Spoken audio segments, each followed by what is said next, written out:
What's up, everybody? Welcome into another Big Men on Campus NBA preview video. Today, we're taking a look at the Thursday card. It's Halloween, October 31st, 2019. Skee Profit, my co-host here with me live. We're banging out 3 games tonight. Not a big card, but definitely a valued card. This is an interesting card, a couple of spots you like. Skee, how you doing today? And I'm doing well, big man. And you're right. Not a big card, but I didn't like it so much when I first looked at it. But the more I dug into it, I Yeah. started to like it. No, that's exactly right. That's a good point by you. I agree 100%. Last night, Skee, listen, Cleveland, yeah. Yeah, I love Listen, that. no Chicago. Don't lay points at them shitheads on the road. I get another team tonight that I wouldn't lay points at on the road either, or take points on the road with. Welcome in, everybody. Thanks for watching. Obviously, we won't have an incredibly long show today, so hopefully you're all here. If you want to listen back, you can do that. Skee, let's jump right into it. We'll hope to keep finding a spot here to go with. There's only 3 games, so consensus plays become harder and harder, but let's rock with it here. First one, let's get into it, Skee. We got the Miami Heat headed on the road to take on the Atlanta Hawks. Heat laying 6.5. Total is 215.5. There are starting to show up some 214s, some 215s. This number is going down. Skee, this is a game I bet on. I know you've bet on as well. You look at this game. These teams played the other night. Miami had an easy 15-point victory, and I think we saw what this offense for the Atlanta Hawks is without Trae Young. It's not good. First of all, they have no shot creators without Trae Young. And you look at tonight, Cameron Reddish is going to run the point. Now, look, at Duke, when you're playing like Yale and Lipscomb, that will work. But when you're playing in the NBA, it's not going to work. Herder, he's still on a minutes restriction. No Evan Turner. So you really have nothing at the guard position tonight for the Miami Heat. And Skee, in a small sample size, this team has looked absolutely lost without Trae Young. He's just an important player to their offense. It's that simple. I also said it the other night. I think we will continue to see Atlanta get worse and worse defensively. They've been really lucky, Skee, defensively. Teams just aren't hitting shots against them. You look at the other night, Miami was able to hit shots. And the good thing about the Heat is they just have bucket getters on this team, whether it's Tyler Hero, Kendrick Nunn, Jimmy Butler. I know Justice Winslow's not playing tonight, but I'm willing to say that I'll be fine with Kendrick Nunn or whoever. Bam Adebayo's playing well. I really like the Heat tonight, -6.5. I also like the under. I just don't think we see much in the way of offense tonight from the Atlanta Hawks. What do you like here, Skee? Yeah, I agree. A lot of bucket getters over there. And, I mean, I'm not going to argue with Miami side as many people as Atlanta's missing. You mentioned Kevin Huerter. He's another shooter, another guy you want in there if you're going to want points. Trae Young, that's 26.8 points per game right there. I didn't like what I saw from Cam Reddish. He was looking like pretty bad to me. He's not a shot creator. Yeah. So it's just hard to see points. I mean, missing Winslow. We haven't seen Waiters yet, but no Waiters. Under all 4 games for Atlanta. All the points that you're missing in this game, and looking at the 2 teams, 2 top 10 defensive rating teams in the league, 7th and 10th, I think we see less points in this game. Yeah, I agree with your lean on Miami, but I like the under. I think this game's a lot like the other night. I think it's exactly the same game. Is it 112.97? Probably not, but I could see 108, 98, something like that. Some kind of game where I think Atlanta struggles to get to the 100-point mark. I just do. They're just not a team. Yeah, they're just not a team that is very good offensively. And look, Cameron Reddish is not a shot creator. He's just not. This is a weird spot. I mentioned last night, Skee, the New York Knicks. I thought they would struggle considerably defensively. Just happen to see what they did last night offensively. They didn't even hit 90. If you do not have guards in this league, you will not score points. It's that simple.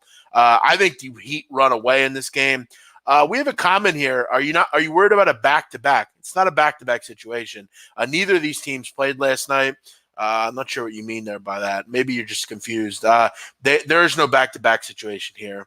It's time to get buckets, Skee, from Miami. I think they score, but if you're not going to hit 100, this game ain't going over. I agree with you on that. I'll go with the Heat here, laying the 6.5. That's a game I already bet. Next one, Nuggets and Pelicans. Nuggets laying just 4 here on the road against New Orleans. We've talked about New Orleans, Skee, just not very good defensively. They're allowing the most points in the NBA at the rim. They're allowing a ton of threes to be attempted. They're just awful on defense. And it's really a layup line scheme when they play. I mean, they're just letting teams just go right to the hoop. They like to play with some intensity in transition. I will say, Skee, the other night I talked about the lack of bigs for the Pelicans. It was time to let Jackson Hayes play, and what a pleasant surprise it was. 19 points for him. He added a block. This kid has length out the fucking ass. He's huge. He's going to block shots. I love this kid. He was good at Texas, and I think he can offer something tonight. I got to tell you, Skee, while the Pelicans are bad defensively, they have shooters everywhere. They can score points. Denver's just not really a team that shoots a ton of threes.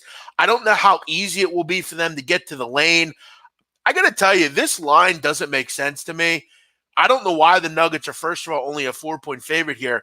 And the whole world is on Denver, and the line has not moved at all. This is a shot where I think Denver got in late. I think the Pelicans win this game. I'll take the 4 points. I have no interest in laying 4 here. Denver is – why is the line not moved? You know, why the line hasn't moved? That's a good point. One thing I know, Denver, not a great road team. I don't even think they had a winning record last year on the road. Exactly. So, I mean, that's just not a place I like to put my money on with Denver. And then on the other side, you have a winless home team, underdog in the Pelicans. So I see why you would want to grab the points. Me, I think if you like New Orleans in this game, you bet them early. You bet them on the first quarter. I said before, Denver's been a first quarter fade. This year, they've been a first quarter fade in the playoffs. Pelicans have been starting the games fast. They've been starting the games well. I like the Pelicans early. If you like Denver, you have to like them on the full game. But I think we see points in this game. I said before, you don't get rich betting Pelicans unders. The over is 4-0 this year. Over 5-2, last 7 at home. It's went over 8 of the last 10 road games for Denver. The one thing, the coach for Denver said he wasn't happy with their defense, how they let Sacramento kind of creep back into it, and then how they lost the last game they had. So they're going to probably put a little effort towards defense, but Pelicans play no defense. Pelicans want to play fast. I think Denver has no trouble scoring the ball, and I think they start to play at a fast pace too. They do play at the slowest pace in the league, but I think they're going to be playing towards the Pelicans' pace tonight. Yeah, New Orleans plays one of the faster paces in the league. You know what Denver is to me so far, and I'm going to tell you what they are.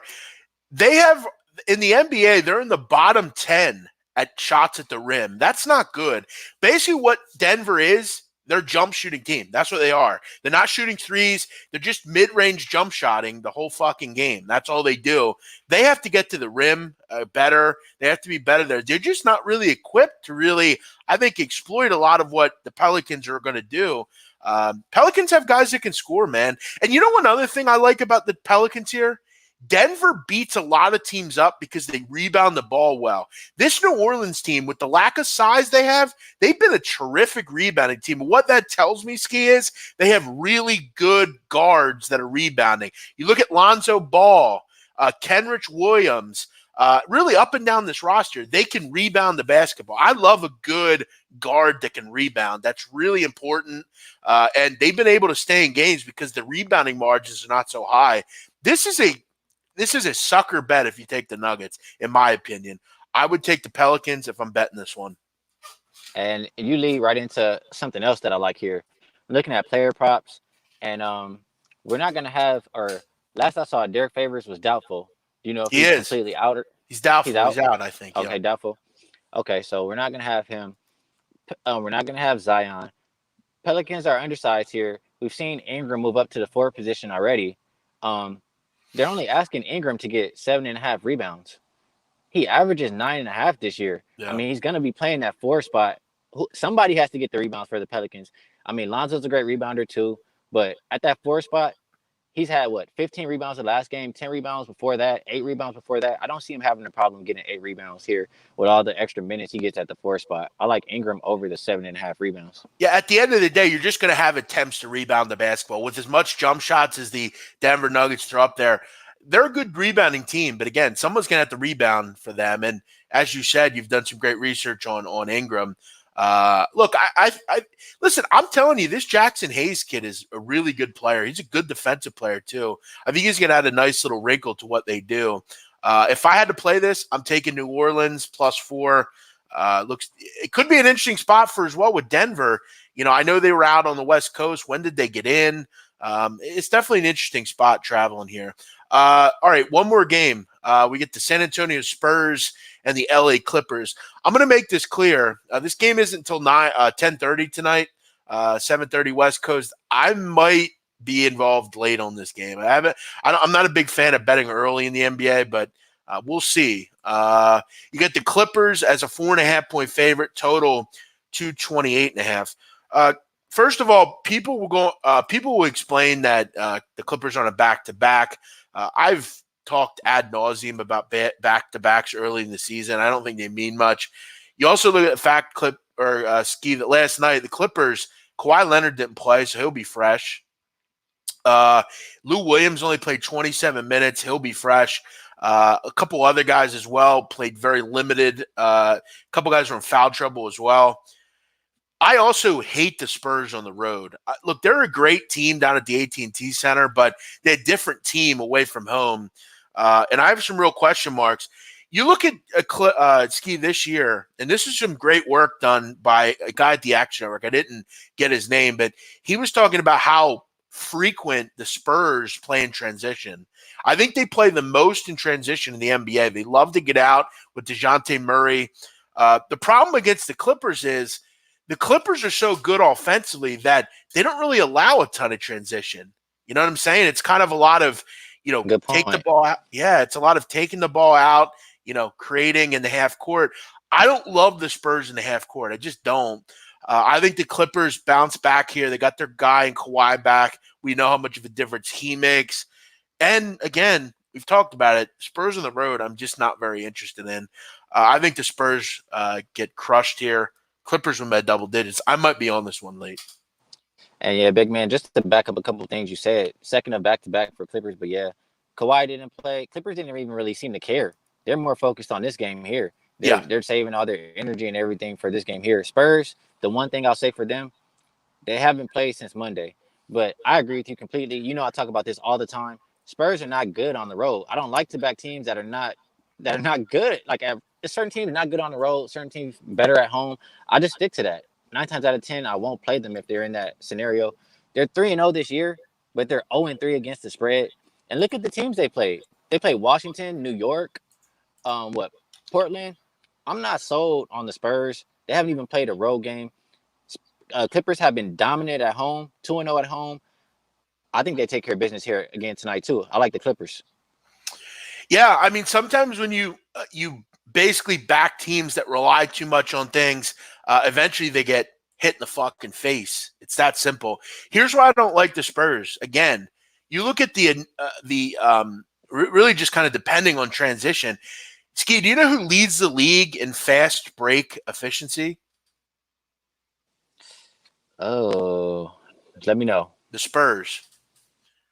There you go. They can't score in a half court early on. It's pretty not been. I mean, unless maybe I'm just seeing things and I'm blind. That's what they are on offense. They get into the fast break. It's just basketball. Well, all their points are in the paint. Say that again. Sorry, all their points are in the paint. They're number one in the league points in the paint. Sure. Now in the paint, there's a lot of things that coincide with that. Listen, basketball is a lot about schematics. I do it a lot in college, but there are just certain things that, again, if you don't have a guard, you're not going to score effectively. If you are relying on transition, teams that can make baskets and score effectively, you're not going to have a lot of transition opportunities, especially if you can shut the other team down rebounding. Skee, this sounds like a consensus spot, doesn't it, for us? Yep, I love it. I like the Clippers, and I don't think you want to wait, big man, because I think the number goes up. I'll tell you, I hear you, and I probably might get involved at 4.5. I'm actually good with this number anywhere below 5.5. I'm good with it. I think, again, I've ranked this as a double-digit win. You mentioned it. road spot. They're not good on the road. They haven't been on the road yet. I think they could be. I'll tell you another thing. First half might not be a bad play here either. This Spurs team maybe a little off. They haven't played for a while. Sometimes teams that have too much time off, that can actually hurt them. You don't want a too much rest. And with early in the season, that much time off, it's definitely kind of a concern. I hear you. Definitely, especially after being 3-0, you don't really want to take a break. Yeah. Marco Houston seems to be a big Spurs fan. He's talking about that you're mid-range monsters. Listen, all due respect to you, but I'm not really wanting to back a team that's, graded mid-range. I mean, I guess that's great and all, but eventually shots aren't going to fall.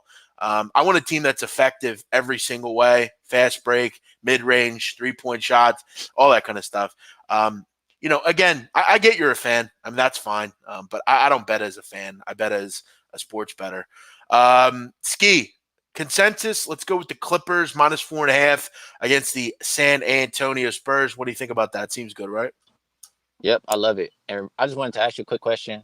Jamal Murray, I mean, Pelicans don't play a lot of defense in general, but Lonzo is a great defender. Yeah. Lonzo holds the stars down. I think maybe Jamal Murray points under 20 could be a good look. What do you think? Yeah, you look at the last two games, 18 and 16 for Jamal Murray. That's actually a really astute point. And that's what I think. This game just screams trap. It just does. There are certain things about the Pelicans I think are really going to bother them, the Nuggets tonight. A is one that fact that you just mentioned. Lonzo's a great defender. This team isn't a good defensive team because they have guys like J.J. Redick, but Lonzo's the important piece. And I'm telling you, Skee, watch out for this young Hayes. He's quick, he's athletic, and he's big. What's one concern with Nikola Jokic? He's out of shape. I think he bothers the big guy tonight, and I think he gets under his skin a little bit. I'll tell you right now, I won't be surprised if Jokic and him go at it at some point. This kid, I think he bothers that guy tonight. I'm probably going to bet all three of these games. It's a small card. I can kind of get involved. My favorite play is the Miami Heat, but the other two I like as well. I'm going to be involved here. All right, let's rock with the Clippers -4.5 against the Spurs. That'll be our consensus play. Marco Houston's fading us. Oh no! How will we sleep tonight knowing that? You stupid moron. We've been killing it in the NBA. You dope. Why don't you shut up and drink the coffee and just get involved? You bum. Well, he's mad because we took the Spurs and he loves the Spurs. You fucking hack. Shut up. Let's move on here. Let's wrap the show up, Skee. Come on, man. You know what? You should just shut up and listen. That's what we do here. We do it. We get it popping. Don't be mad because we don't like your team. I do like the Spurs. I just don't like them in this game. Skee, let us know where we can find you. Let everybody know. Skee, you're doing a great job, I believe, as well in your NBA, aren't you? Yeah, it started out pretty good. I know my last 13 plays in general, 10-3. So wow. There you go. Find me on Twitter, Skee Profit. Find my work at Wager Talk. And it's great rocking with you, big man. Now, Skee just said, what'd you say, 10-3?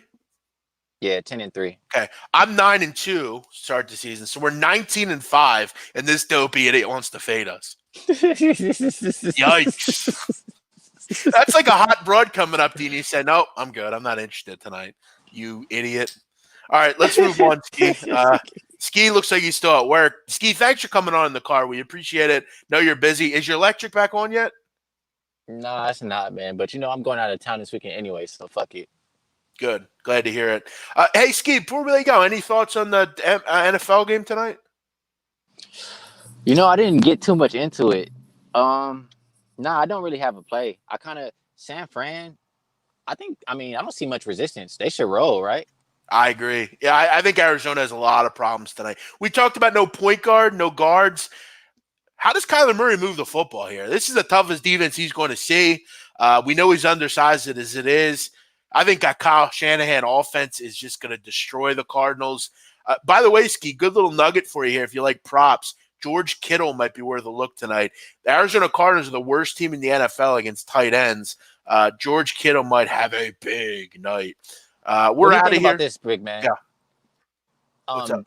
I feel like the Cardinals, they start to wear people out as the game goes on. What about like San Fran first half? Because I feel like Cardinals, they put up points later in the game, right? They wear the defense out or something. Yeah, I think you're onto something there. Here's the problem. This is the best defense Cardinals are going to face. They had no success last week against the Saints. I got to be honest. I think the Cardinals, it wouldn't surprise me if they get shut out tonight. I don't think they have many weapons. The run game's going to be non-existent tonight. David Johnson's out. Chase Edmonds is out. You got Right. Kenyon Drake, who just came in. How ready is he to go in this? You also don't have a ton of weapons. I mean, we're going to fucking throw out Larry Fitzgerald. What's he, 55 years old? This is the best. Hey, my first Super Bowl bet I lost was that Cardinals and Steelers. Yeah, I remember that. Well, the Cardinals actually beat the Eagles to get to the Super Bowl. I hated it. It was brutal. Thanks for bringing up bad memories, Skee. But all right, we're out of here. We're going to go consensus tonight. We're going to go Clippers -4.5 to beat the Spurs. For me, all I took so far, the other games, my favorite play is the Miami Heat. That's my favorite play. I also took the Pelicans +4. Skee, what do you like? 3 games. I'm on the Hawks under 215.5. I'm on the Brandon Ingram rebounds over 7.5. That was +127. And I took the Pelicans over 223. And I like the Clippers as well. It's consensus. Let's rock. Have a great night, Skee. Let's look forward to cashing in. Hey, by the way, nice call last night on the Wizards. That was a fucking wild game, wasn't it? Oh yeah, definitely. What, All-Star game? 300 something points? Yeah, I actually bet it at 305 over. Gotta bet those games live, Skee. All right, we're out of here. You all have a great night. Thanks for checking out the show. We'll see you next time here on the NBA Preview. Thanks, Skee. Later, guys.